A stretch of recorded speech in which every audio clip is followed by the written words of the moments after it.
Dear the older generation, thank you. Thank you for using your experience of globalisation to help change our situation and focus our attention on the ever-increasing crisis facing every nation, for putting climate change on the agenda, for creating a new direction. But we Gen Z still have one question. How did we get here? Millions of people are struggling to put food on the table. They are physically unable to escape starvation caused by nations and generations of people who are too caught up in their own doings to do something. How did we get here? The system designed to teach, provide education is already letting down our future generation of change makers, world shapers. And did you know that 64 million children of primary school age remain out of school? And yet we still expect them to have the knowledge and the tools to help save our planet. Now, I'm not saying that anybody planned this. We know we don't have all of the answers or the justification. But what if the cure for cancer was trapped inside the mind of someone who can't afford an education? How did we get here? As a society that generally prioritises wealth, why is the importance not placed on our mental health? See, it's a vicious cycle, financially so, because that gap between needing care and those with access to care continues to substantially grow.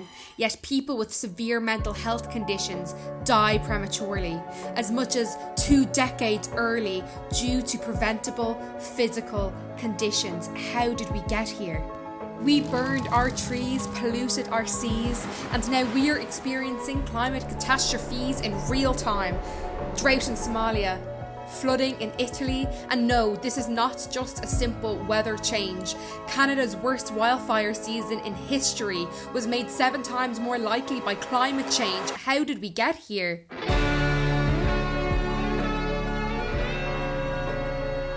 Actually, scratch that.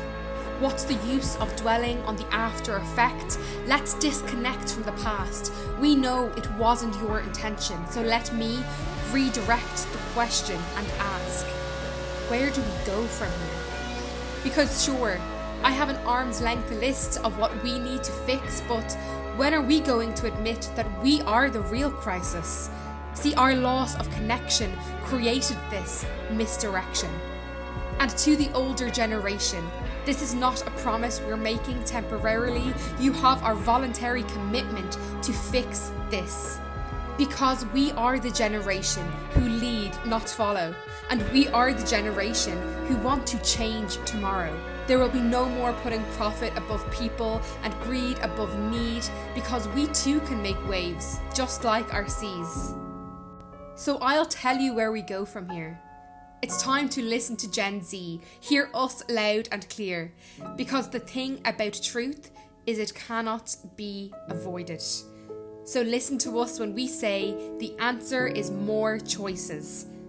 The solution is our voices. Love from Gen Z, the future change makers.